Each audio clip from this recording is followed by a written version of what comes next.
Haiku states एक 3000 से भी ज़्यादा लंबी सीढ़ियों वाला ये एक माउंटेन है जिसे 1942 में अमेरिकन नेवी के लिए बनाया गया था ताकि उन्हें रेडियो की सिग्नल आसानी से मिल सके, वो आसानी से बात कर सके।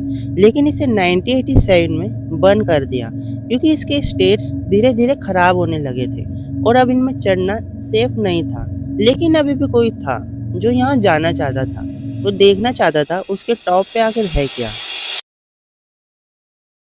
Haiku Stairs, also known as Stairway to Heaven, was damaged by a landslide. Hikers say it happened between Friday night and Saturday morning when the islands were hit by a storm.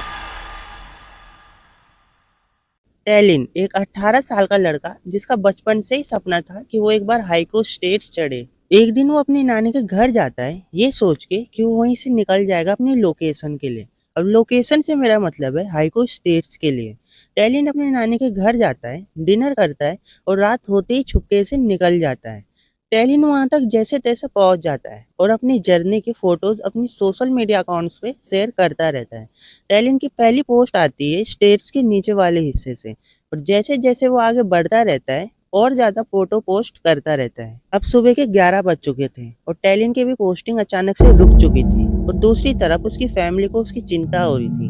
वो जब रात तक घर नहीं आता है तो उसकी फैमिली पुलिस को कॉल कर देती है और सारी बातें बता देती है और पुलिस भी ज्यादा देरी नहीं करती है, वो टेलिन को ढूंढने में लग जाती है। उसे हेलीकॉप्टर की मदद से ढूंढा जाता है, उसे नेवी की भी मदद से ढूंढा जाता है, लेकिन टेलिन का कोई पता नहीं चल पा रहा था। अब ऐसे करते करते 1-2 महीने हो जाते हैं तो पुलिस भी अपनी इन्वेस्टिगेशन रोक देती है और सारे लोग ये मान लेते हैं कि टेलिन का वहां से पैर फिसल गया और उसकी डेथ हो गई। लेकिन एक दिन जब उसकी मॉम उसकी लाश ली गई फोटो देख रही होती है तो उन्हें फोटो में कुछ ऐसा दिखता है कि उन्हें अंदर से हिला के रख देता है। तो उस फोटो में आखिर ऐसा था क्या? तो देखो, ये है उसकी लाश ली गई फोटो।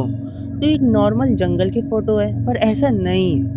इसे ध्यान से देखो तो इसमें एक आदमी दिखेगा जो क्राउच करके बैठा हुआ है और उसकी फैमिली और पुलिस को ये शक हो गया कि ये आदमी टेलिन का पीछा कर रहा था और उसका केस वापस से ओपन करा गया। और कई लोग ये बिलीव करने लग गए कि टेलिन का वहां से मिसिंग होने का कारण उसका वहां से पैर फिसलना या तो गिरना नहीं है बल्कि एक मर्डर या तो एक किडनैपिंग है। लेकिन आज तो पता नहीं चल पाया कि वो आदमी आखिर था कौन और टेलिन का भी कोई पता नहीं चला।